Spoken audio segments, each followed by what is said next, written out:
بسم اللہ الرحمن الرحیم۔ السلام علیکم۔ قبر کی پہلی رات کیسے گزرتی ہے؟ انسان کے ساتھ قبر کی پہلی رات کیا ہوتا ہے؟ حضرت علی فرماتے ہیں کہ انسان کی مشکل ترین رات قبر کی پہلی رات ہوتی ہے۔ جلیل القدر تابعی سیدنا حسن بصری ایک واقعہ بیان کرتے ہیں۔ آپ فرماتے ہیں کہ میں اپنے گھر کے دروازے پر تشریف فرما تھا کہ وہاں سے ایک جنازہ گزرا۔ آپ اٹھے اور جنازے کے پیچھے چل دیے۔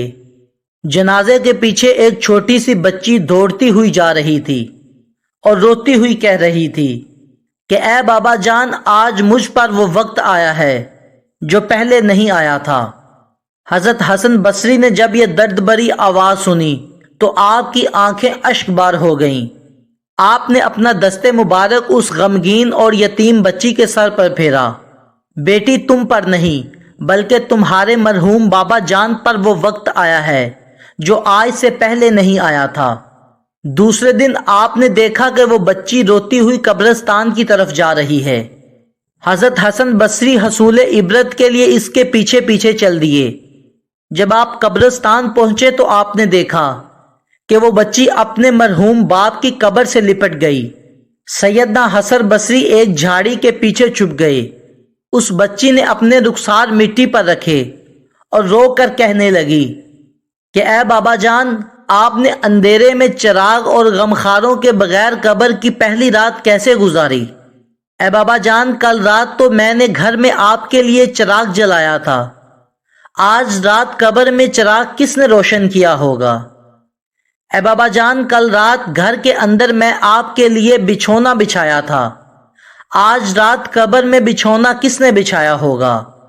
اے بابا جان، کل رات گھر کے اندر میں آپ کے ہاتھ پاؤں دبا رہی تھی، آج قبر کے اندر کس نے آپ کے ہاتھ پاؤں دبائے ہوں گے؟ بابا جان، کل رات گھر کے اندر میں آپ کو پانی پلا رہی تھی، آج قبر کے اندر آپ کی پیاس کس نے بجھائی ہوگی؟ آپ کو کس نے پانی پلایا ہوگا؟ آپ کے لیے پانی کون لایا ہوگا؟ اے بابا جان، کل رات تو آپ کے جسم پر چادر میں نے اوڑھی تھی، آج رات کس نے اوڑھی ہوگی؟ اے بابا جان، کل رات تو گھر کے اندر آپ کے چہرے سے پسینہ میں پوچھتی رہی ہوں، آج رات قبر میں کس نے پسینہ صاف کیا ہوگا؟ بابا جان، کل رات تو آپ مجھے پکارتے تھے، میں آ جاتی تھی، آج رات قبر میں آپ نے کس کو پکارا ہوگا اور آپ کی پکار سن کر کون آیا ہوگا؟ اے بابا جان، کل رات جب آپ کو بھوک لگی تھی تو میں نے کھانا پیش کیا تھا، آج رات جب قبر میں بھوک لگی ہوگی تو کھانا کس نے دیا ہوگا؟ اے بابا جان، کل رات تو میں آپ کے لیے طرح طرح کے کھانے پکا رہی تھی، آج قبر کے اندر آپ کے لیے کھانا کس نے پکایا ہوگا؟ سیدنا حسن بصری فرماتے ہیں کہ جب میں نے یہ درد بری باتیں سنی تو میں زاروں قطار رونے لگا اور قریب جا کر فرمایا کہ اے بیٹی، اس طرح نہیں بلکہ یوں کہو کہ اے بابا جان، دفن کرتے وقت آپ کا چہرہ قبلے کی طرف تھا، کیا آپ اب بھی اسی حالت میں ہیں یا چہرہ دوسری طرف پھر گیا؟ اے بابا جان، آپ کو صاف ستھرا کفن پہنا کر دفن کیا گیا تھا، کیا اب بھی وہ کفن صاف ستھرا ہے؟ اے بابا جان، آپ کی قبر کے اندر آپ کے بدن کو صحیح سلامت رکھا گیا تھا، کیا اب بھی جسم آپ کا ویسے ہی سلامت ہے یا اسے کیڑوں نے کھا لیا ہے؟ اے بابا جان، قبر کی پہلی رات انسان کی سب سے مشکل رات ہوتی ہے۔ قبر کی پہلی رات بندے سے ایمان کے بارے میں سوال کیا جاتا ہے تو اس کا کوئی جواب دیتا ہے اور کوئی مایوس رہتا ہے، تو آپ نے سوال کا درست جواب دیا یا آپ ناکام رہے؟ اے بابا جان، بعض مردوں کی قبر کشادہ ہو جاتی ہے اور بعض کی تنگ ہو جاتی ہے، بابا جان آپ کی قبر کشادہ ہوئی یا تنگ ہو گئی؟ آپ فرماتے ہیں کہ بیٹی ایسے پوچھو کہ بابا جان، کسی کے کفن کو جہنمی کفن اور کسی کے کفن کو جنتی کفن میں بدلا جاتا ہے، کیا آپ کا کفن آگ سے بدلا گیا یا جنتی کفن ہے؟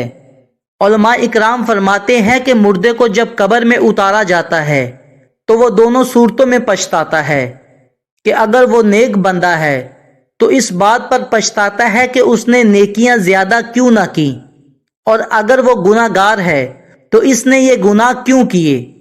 تو اے بابا جان، آپ نیکی کی کمی کی وجہ سے پچھتاتے رہے یا گناہوں پر پچھتاتے رہے؟ اے بابا جان، کل جب میں آپ کو پکارتی تھی تو آپ مجھے جواب دیتے تھے۔ آج میں کتنی بد نصیب ہوں کہ قبر کے سرانے کھڑی ہو کر آپ کو پکار رہی ہوں، مگر مجھے آج آپ کی آواز سنائی نہیں دیتی۔ اے بابا جان، آپ تو مجھ سے ایسے جدا ہوئے کہ قیامت تک دوبارہ نہیں مل سکتے۔ اے خدائے رحمان، قیامت کے میدان میں مجھے اپنے بابا جان سے ملاقات سے محروم نہ کرنا۔ حضرت سیدنا حسن بصری کی یہ باتیں سن کر وہ بچی چپ ہو گئی اور کہنے لگی کہ آپ کے نصیحت آمیز کلمات نے مجھے خوب غفلت سے بیزار کر دیا۔ اس کے بعد وہ بچی روتی ہوئی سیدنا حسن بصری کے ساتھ واپس لوٹ آئی۔ ناظرین، دنیا چند دن کا میلہ ہے، اس لیے ہمیں اللہ اور اللہ کے رسول کے حکم کے مطابق اپنی زندگی کو گزارنا چاہیے۔ دعا ہے اللہ پاک ہم سب کو ایمان پر موت عطا فرمائے، آمین۔